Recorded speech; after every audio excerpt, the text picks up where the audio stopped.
bagong vlog mga idol. Ito po ay tayo sa Sisiman, yan, Maribeles. Ngayon po ay dito po tayo sa sa ating customer na pag-deliveran mga idol. So dito po tayo kay sa Maribeles, Sisiman. Karating namin kasi ang sobrang lakas ng ulan mga idol. Dito tayo sa gilid ng dagat nakikita nyo. Yan, karating lang natin dito kasi grabe yung doon sa taas, yung amog. Halos hindi makita yung daanan natin. Kaya ito mga idol. Yan nga mga idol, ang lakas ng ulan at saka may kunting hangin tayo nararamdaman. Yan. Ito tayo sa gilid ng dagat nila. Ang kaganda. So, hintay-hintay lang tayo mga idol sa magre-receive ng ating mga items. Yan, balakas na rin yung alon. Yan o.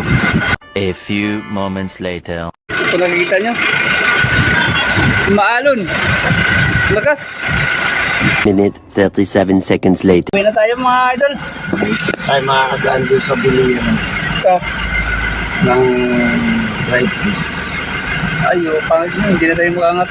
Oo. Kaya mga idol, ang dilim ng daanan. Sabi na rin nakarating dito dahil sa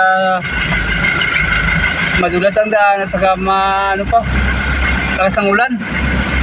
Kaya ingat lang tayo sa pag-drive mga idol para maiwasan natin ang aksidente. Ayan. Kahit paano makakarating na tayo sa ating pupuntaan at saka makauwi tayo sa ating nanggalingan ng maayos. Right? Safe and sound.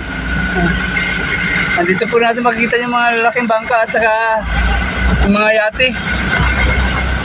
Ayan. Di ba nakikita nyo?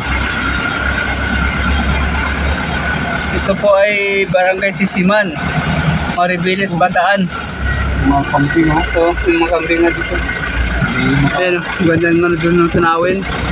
May sa gitna, mga idol. Bundok. Bundok-bundukin. Yan, ang daming mga bangka mga idol. Ang isda yan sa gabi.